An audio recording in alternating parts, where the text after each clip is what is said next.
Have you ever had to make a difficult decision? Do you ever face a situation with no clear best choice?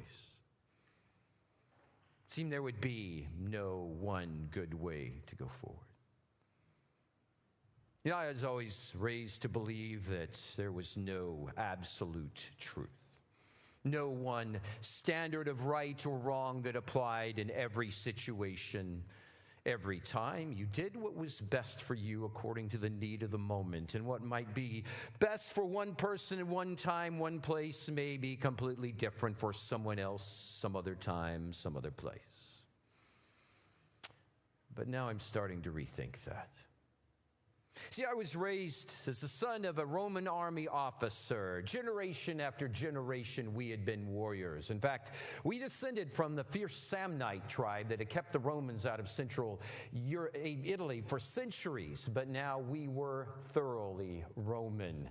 And I saw in my father an example I wanted to follow. He taught me self-discipline, but he also taught me cunning. And he made sure I had the best position I could as I served in a contingent commanded by Lucius Aelius Sejanus, one of the most outstanding soldiers of our time. In fact, by the age of 25, he had already become a chiliarch, commanding more than 1,000 soldiers. That was completely unheard of. And I did as much as I could to learn from him, to listen to him. Once I even got the chance to ask him, "What is the secret of your success?" And he said, "Young Pontius Pilate, it is all about power. There is real power, there is perceived power, but as long as you have power over others, do not hesitate to use it, and there will be nothing you cannot do. Watch me and learn."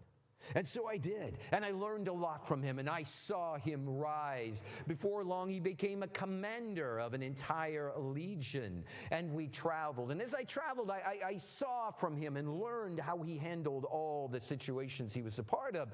And I said to him, "What is it that you aspire to? Do you want to be commander of the army of the East?" And he said, "No, Pilate.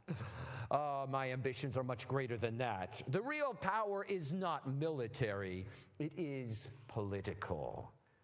I said, "Well, what do you want?" He said, "I want it all." "All? What does that mean?" "Well, the greatest power in the world sits on the throne in Rome." I said, but you and I, we are both of the equestrian class. We would not be allowed to serve on the Senate." He said, "Senate, no. But there are ways around that to go even higher." It was then I realized he had aspirations to become Caesar. It seemed to be impossible, and yet, as I watched him, as I saw the way he handled, the way he manipulated people, the way he would connive, I could see it seemed nothing was impossible for him. Well, my own career took off, and I soon found myself commander of my own centurion of 100 troops, and then later 200 as a maniple commander. And then eventually Sejanus, after serving with distinction in the East, was invited back to first serve with his father, then replace his father as a commander, the prelate of the Praetorian Guard. That was the highest military unit that gave personal defense to Caesar and the entire city of Rome. And while he was there, Sejanus implemented many changes that increased the administration and the excellence. And he himself even saved Emperor Tiberius's life once as a cave fell on him, and Sejanus protected him with his very own body. Tiberius knew he needed Sejanus, and Sejanus proved in himself an adept administrator. And it wasn't too long until Tiberius moved to the island of Capri and kept administration of the entire Roman Empire in the hands of Sejanus. And Sejanus eventually allowed me to command my own chiliarch, my own 1,000 troops, and I continued to grow. And then there was one day, he held a banquet in his villa there in Rome, and he pulled me aside and he said, "Pilate, I've been watching you, and you have demonstrated an adept ability, and I have a position coming up that I need you for. How would you like to become a governor?" Governor. I was astounded. That means I would be the leader of more than 1 million people, a commander of my own legion. I was thrilled and excited as I thought about the opportunities and what that would mean. And Sejanus went on to say, this is only the beginning, of course, because things are now in place. Don't think it was by accident that I have come to have so much power in the empire. Also, don't think it's by accident that Tiberius's heir, Drusus, happened to pass away. In fact, Tiberius himself has said he's getting tired of ruling. All is in place. His heirs are not in any position to lead. All we need to do is get Agrippina, his wife, under control, and things will be set. My mind started to go what that would mean if Sejanus became Caesar. He could invite me back to take his position as legate. Would that mean when Sejanus passed on? Would it be my turn? Could it be? That would be more than I could have ever imagined. But then he brought me back to reality. Don't you want to know what province it is that I would have you govern? And I said, oh, well, of course. And he said the word above all that I did not want to hear, Judea. And I responded immediately, Judea, but I hate the Jews. And he looked at me and said, exactly, that's why I need you there. We need to get them under control. You remember how we saw them out east, how their archaic traditions and their crazy belief in one God, all of those things that are out of line with being a part of the Roman Empire. Valerius Gratus has been there as governor for 11 years, but he's on his way back, and he was far too soft on them. I need someone I can trust to bring them under control. Do you understand? I said, yes. Although I did not want to go to Judea, I knew as a soldier it was the worst place to serve. I could only imagine what it would be like to try to be their governor. And yet, this was an opportunity. If I served well there, what next could open for me? There would be no limit. So I agreed, and less than 2 months later, my wife and I were on board a ship heading to Caesarea. Fortunately, King Herod the Great, the last of the Jewish kings, had built a sufficiently beautiful Roman city right there on the shores of the Mediterranean Sea. And it was a comfortable place to live, but of course, my responsibilities entailed traveling the country. And I found myself disgusted with the way those Jews lived, especially in their supposedly holy city of Jerusalem. 3 times a year, every Jewish male was supposed to come and worship. First time I was there was one they call this Feast of Passover. It celebrated them coming out of slavery in Egypt some 1,400 years before. And with more than 1 million additional guests in addition to the 250,000 residents, I could see it could be a hotbed for revolution. So Sejanus had warned me that he had heard that there were people who wanted to rebel, and it didn't make any sense to any of us. Every other people the Romans had ever conquered had been grateful for the peace and the prosperity the Romans brought. Everyone except those Jews. Why would they want to be independent? Couldn't they see how backward they were and how much better our Roman way was for them? And it was clear to me I had to show them who was really in charge. And one way to do that was to put it in front of their face. And so it was that I made the decision I would put standards bearing the image of the Roman emperor in the city of Jerusalem, up and down the streets, even right there in front of their temple. And I did it overnight. But that next day, the Jews were incensed and they were angry. Nearly 1,000 of them came to see me in Caesarea, and they stood outside of my palace, cramming into the courtyard area in front in there and screaming at me. And I came out to them. I said, "Good Jews, why are you here?" And they told me how they were incensed by the image of the Caesar there in Jerusalem. And I said, "Don't you realize whose you are and who is in control now? You are now Roman citizens, and you must honor the Caesar." And they screamed back, "But we know whose we are, and we belong to the one true God, and he will not allow any image to be placed near his place of worship." And they went on, and they screamed, and they taunted all night and all day the next day. And I got out with them and said, "The Caesar will not be happy to hear this. It will not rest well with you." But it went on and on and on for 5 days. And finally I knew this would be a test of my leadership. And so I had my army back behind my stage. And I said to them, be ready for my command. And I came out and I said, you Jews, you foolish Jews, don't you realize what you are doing? You are now subjects of the Roman Empire. And if you do not cease and desist, this will be the end of your life. The standard shall stay. And then my soldiers went out there, pulled out their swords, and I was shocked to see every Jewish male knelt down on the pavement, exposed the back of his neck. And their spokesman looked at me and said, we would rather die than disobey our God.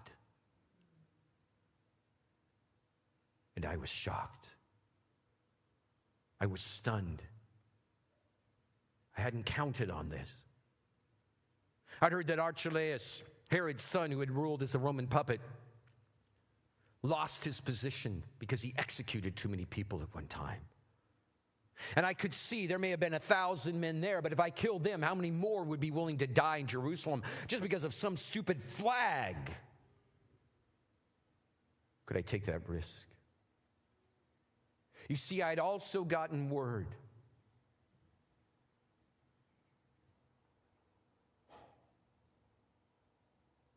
the Syrian governor wanted my position. And in a moment of weakness, I backed down and said, remove the standards. Told my soldiers to back off. I was ashamed and disgusted with myself. And I wrote Sejanus a letter explaining the decision, all the factors, and my rationale. But he wrote me back saying he was disappointed with my decision. He said, do not be afraid to kill a few Jews. A few, what does that mean?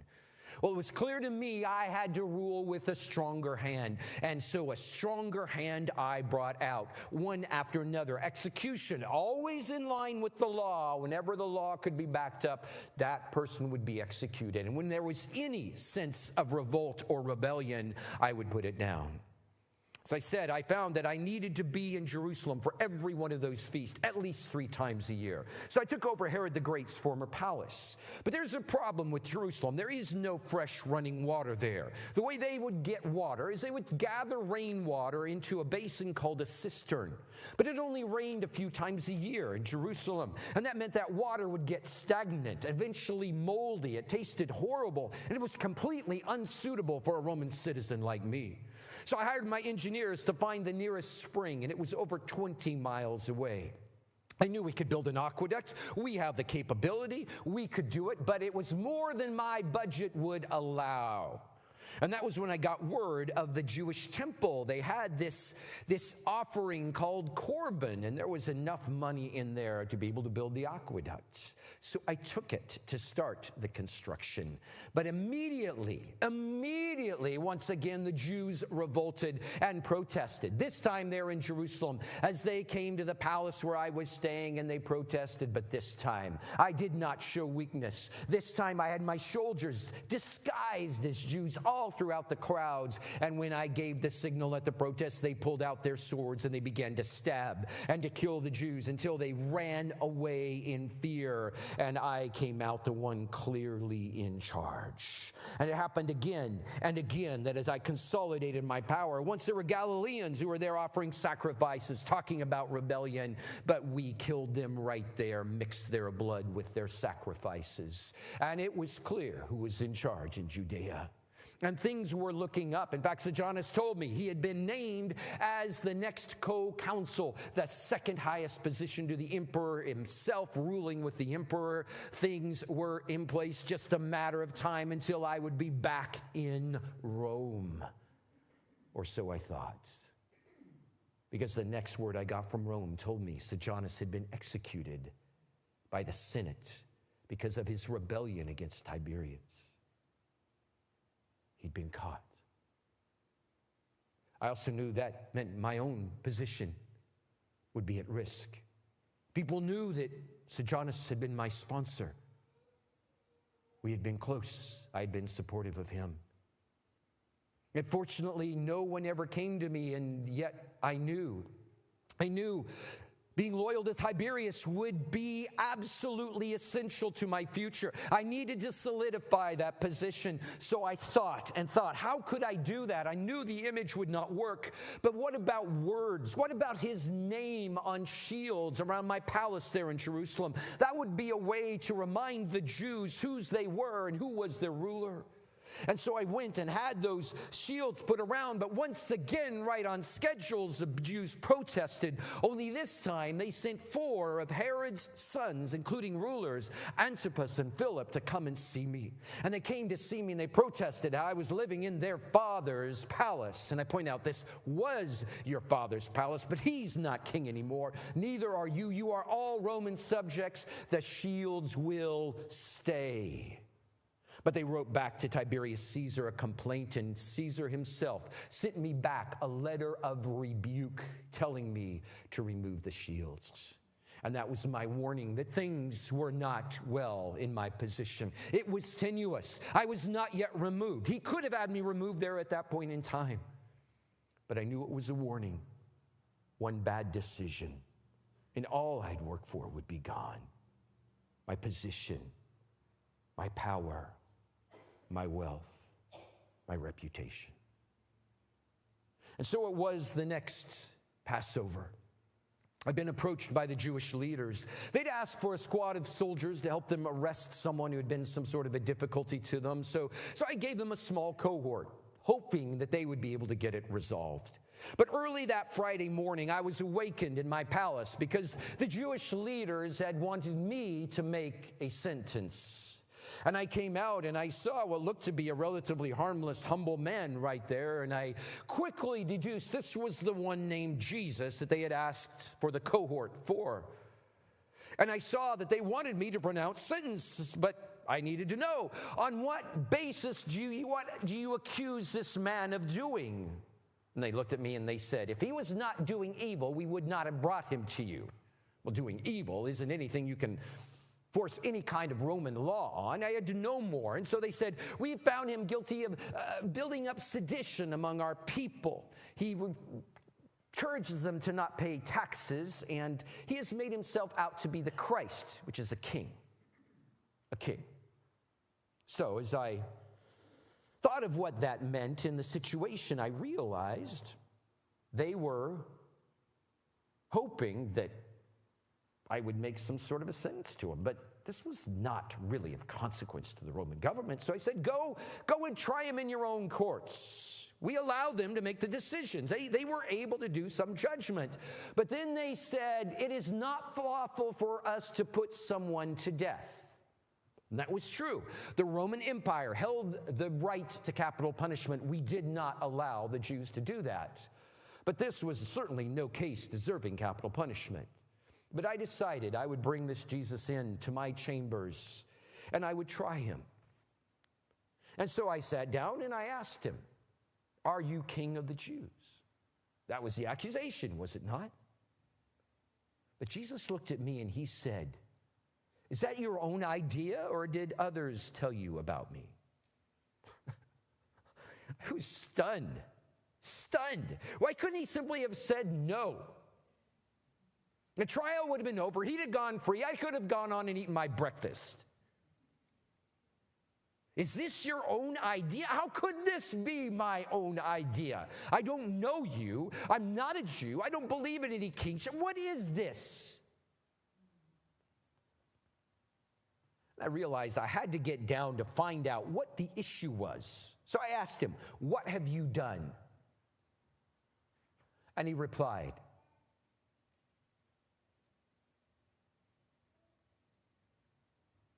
he looked at me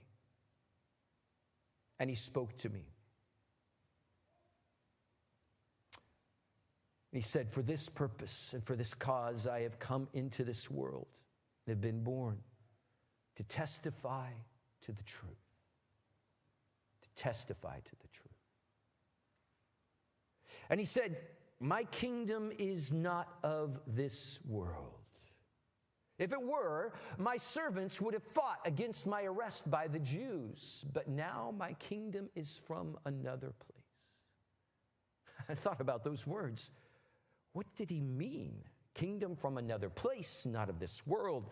Obviously, he was no threat to Rome. Obviously, he was no commander of any kind of army that would have been presented any problem whatsoever. But what did he mean? What did he mean? Truth? For this purpose, I came to bear witness of the truth. As I said, I've been raised to believe that truth is relative. What's right for you may not be right for you. You make up your own truth as you go. And here he is claiming that there is some sort of transcendent truth, eternal consequences of the truth. Everyone who is of the truth listens to him. And almost mocking, I asked the question that I now wish I would have taken time to hear his answer. What is truth? But at that moment, I knew and I realized we needed to let him go. He was no threat. He was strange, that's certain, but he didn't deserve to be put to death. So I brought him back out to the Jews, and I told him I find no basis for the charges against him. But the Jews began to speak up, and they were just saying horrible things to him. And Jesus was there, and he never spoke up. I said, why don't you say something? Don't you hear the things they are accusing you of? And at that moment, I realized I was in a difficult situation. I was on the horns of a dilemma, as we say. There was no easy answer to this question.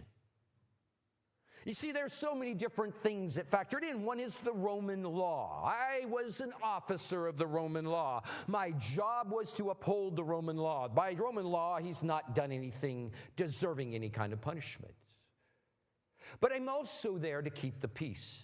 And I had heard this Jesus had quite a following. He'd done a lot of miracles and healings, cast out devils, even raised the dead. And there must have been thousands and thousands of people who would have followed him. And if we had executed him, there would be a risk of a rebellion taking place that could have overwhelmed, with more than 1 million people in the city, overwhelmed my legion that was stationed there. And yet I was also aware of these Jewish leaders who kept shouting for his execution, saying, crucify him, crucify him. And I also knew that they would have the ears of Tiberius, and they could put out the word, and my situation with Tiberius was already on a razor's edge. It wouldn't take much at all for him to have me removed. So there was my concern for my career as well. Either of those other two options, whether a rebellion or a letter from the Jews to Tiberius, would put my position at grave risk. What would I do? And as I thought, I realized the best thing of all would be able to just pass altogether. And I'd heard that this Jesus popularity had started in Galilee. Although Galilee was technically part of Judea, we had a puppet king, Herod Antipas, who was king there in that area. I'd also heard that he happened to be in Jerusalem for the Passover. This was an easy solution. I'd let him make the decision. So I had my soldiers carry him over to Herod, and I sat down to enjoy my breakfast, pleased with myself for being quite a good strategist right there. But less than an hour later, I saw Jesus come back, this time blood running down his back with Herod's purple robe on him. Obviously, Herod had mocked him, but Herod had not executed the sentence that I hoped he would. And I found myself there soon surrounded once again by the Jewish leaders. Crucify him, take him away. And my strategy had not worked. So I pointed out to them, I find no basis for the charges against him. You brought him to me as a man accused of sedition, but there is no evidence of such behavior. Herod has not found it either, for he has brought him back to us as well. So my strategy of pointing out evidence didn't work. My strategy of having them do the trial themselves didn't work. My strategy of having Herod do the trial didn't work. What would I do now? And I thought back. The difference between the popular people and the leaders. And my mind was brought back that there was a tradition I'd received from my predecessor to allow them to have back one criminal at the Passover feast. Certainly Jesus was popular with the people. Perhaps the leaders were jealous of that popularity. And it came to me, we had another good candidate, Barabbas, a robber, a murderer. Who would want him? A leader of the rebellion, part of that rebellion, the whole thing with the aqueduct. But him versus Jesus, this kind-hearted teacher, preacher, healer, certainly they would go with Jesus, wouldn't they? And so I came out to them and addressed the crowd that was now growing out there. And I said, you have a tradition at this feast for me to hand over one prisoner to you. Shall I give you the King of the Jews or Barabbas? Yet I did not hear what I expected to hear. The crowd started to shout, Barabbas, Barabbas, Barabbas. And I was stunned. I said, what shall I do with this Jesus who is called the Christ? And they shouted, crucify, crucify, crucify. And I was stunned. Of course, I later discovered that the Jewish leaders had made sure only their people were there, and enough of them had been paid to be sure that Barabbas was the one who would be released. As Barabbas got released, I found myself just in grave difficulty. What would I do? What would I do? So I sat down there on the Bema seats. And I knew as governor, I had the authority to execute or to set free. But I also knew if I set him free, even though the people may no longer be an issue, the Jewish leaders would make sure my career was ended. I did not want to punish an innocent man. I was tempted to give in, but I knew he was not guilty. I summoned the Jewish leaders and I said, you have brought this one to me as one guilty, but I have examined him in your presence, find no basis for the charges against him, so I will have him tortured and then released. But just before I executed that sentence, I received a letter from my wife's servant. This was unusual for her to send me a letter. And as I looked at it, I opened it and I read, have nothing to do with this innocent man. I have suffered greatly today in a dream because of him. Suffered greatly in a dream? My wife had never met Jesus. How would a dream even come to her? I thought about it. All of the stories of miraculous healings, deliverances, raising the dead, the dream to my wife.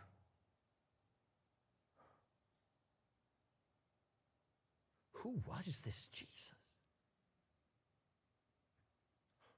I knew I had to release him. So I had my soldiers go and take him, and they took him. They took off the purple robe, got out there, their whip, began to whip his back, and they beat him. And they put on a crown of thorns around his head, and then they put the robe back on him once again, and they mocked him. Hail, King of the Jews, whapping him across the face. Hail, King of the Jews, and beating him again. The Jews had seen all that, but when they were done, Jesus was a bloody mess. And I brought him out and stood him beside me there on the Bema seat. And I said, behold the man. Again, hoping, seeing some blood would be enough to calm down the Jews. But it only whet their appetite more. And they cried out, crucify, crucify, crucify. And I wondered what I could do with it. And so I said, you go and crucify him yourselves. And they came back to me, they said, we have a law, and according to our law, he must die because he made himself out to be the Son of God. The Son of God. What did that mean? I know we Romans believed in a multitude of God, but these Jews were monotheists. They only believed in one God. How could this God have a son?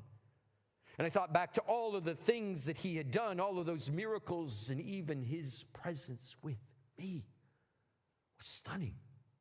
I was the one who had the power to execute him, the power over the army, all of this power, yet in his presence, yet a power of another kind. I decided to summon him once more and brought him back into my chambers. And I asked him, "Where are you from?" And he didn't answer. He just stood there and looked at me. Look, why are you not answering me? Don't you understand that I have the power to set you free or to crucify you? Then Jesus spoke up and he looked at me. And he said, "You would have no power if it were not given to you from above. The one who handed you over to me is guilty of greater sin." Greater sin?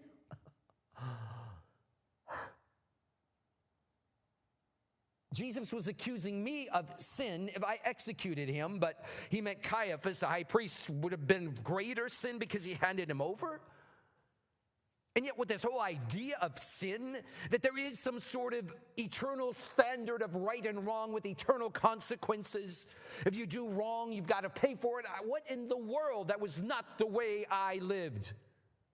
I lived what was right for me, was going to best serve me, and it would be contingent on whatever was going on at that particular point of time. This idea of truth and rights being somehow transcended was beyond anything I could comprehend, and yet I was beginning to understand it as I stood next to this man who I had the power, and yet I was afraid, and he was about ready to be executed, and no fear and incredible power of another kind. There was something different there about this Jesus, the Son of God. Could that be?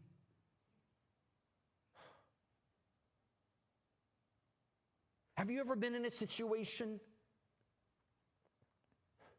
where you knew there was a right thing to do?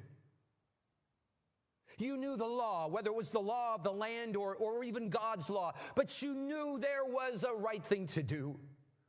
But there was pressure around you. There were voices who were speaking to you, telling you to do something different, and they were loud and they were compelling. And you also had your own self-interest at work as well. What do you do? What do you do?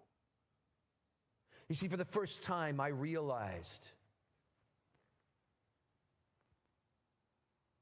it was not just the Roman law at stake,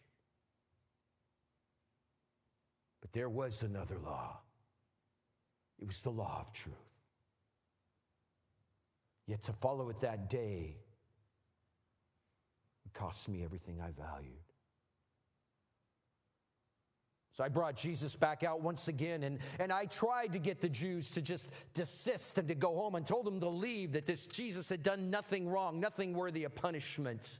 And they looked at me and they said, "If you let him go, you are no friend of Caesar's.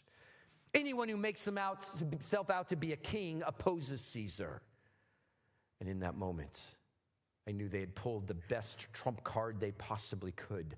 Being a friend of Caesar was absolutely essential in the Roman Empire if you were going to be involved in any way, any political situation. I had fought hard to get that title. They were threatening to have it removed. And if it were to be removed, my position as governor would be removed. My opportunity to do anything else would be removed. I would be certain to have my career end in disgrace, if not death itself.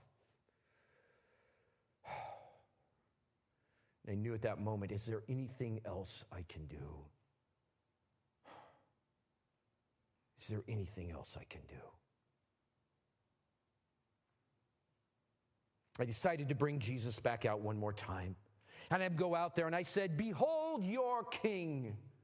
Then they looked at me and they said, "We have no king but Caesar." That is the first time any Jew ever claimed Caesar to be their king.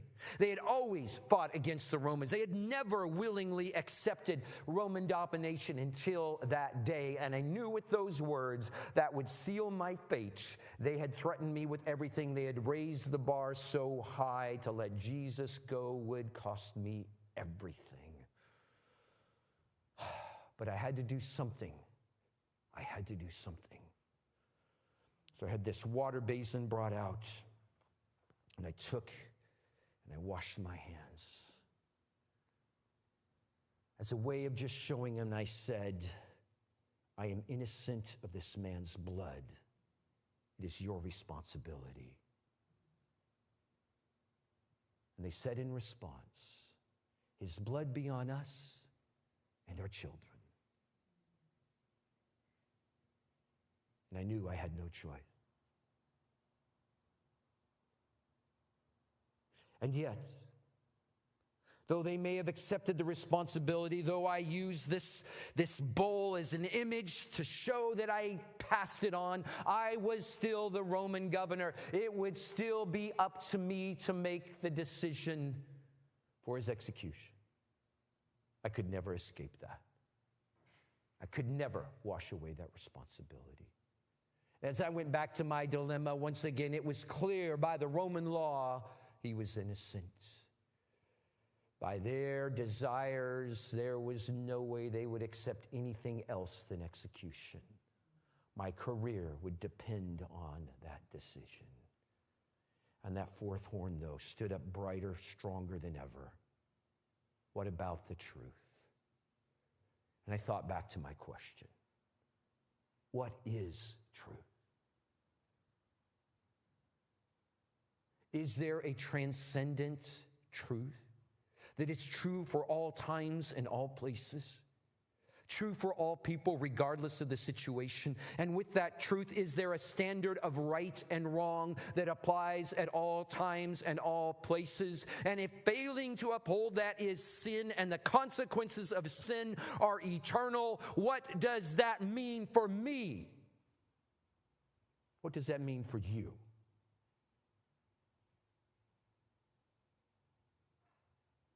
I mean, if I was to execute Jesus, I was to be guilty. But if I was to set him free, I would lose everything I valued, my position, my status, my reputation.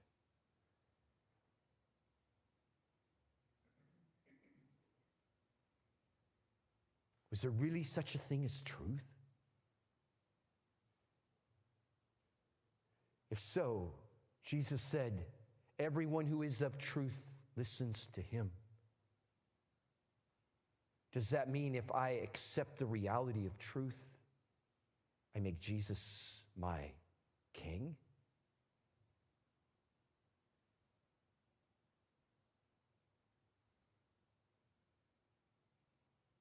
Am I willing to pay that price?